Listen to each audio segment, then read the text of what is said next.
This question is about how to practice CPA exam research.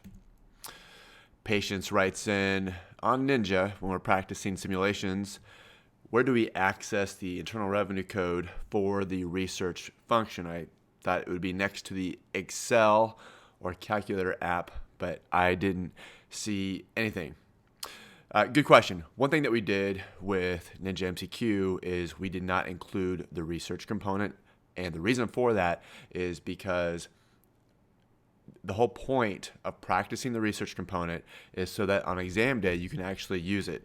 And instead of putting in some fake kind of sort of not really research component, we recommend that you do the AICPA sample test and go into, I mean, it's like 5 tabs or whatever, but you go in and actually practice how to use the real thing, because all you need to do for the CPA exam is to know how to maneuver around the research component. You don't need to practice a bunch of research simulations or tabs or anything like that. You just need to know how to use it.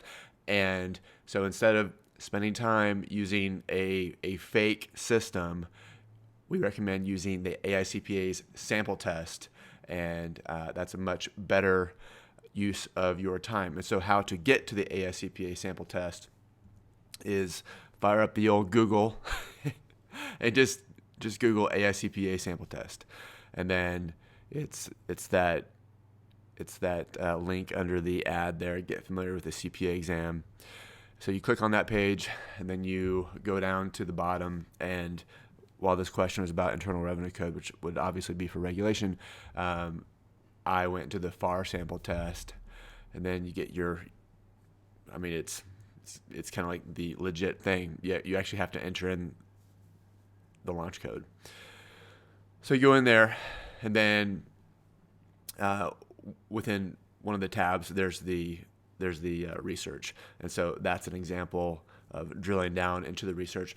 Knowing how to use it, I'd spend 10, 20 minutes on the AICPA sample test. Make sure that you know how to use it. And then beyond that, you do not need to practice any other research components. So that is how to practice the research component on the CPA exam.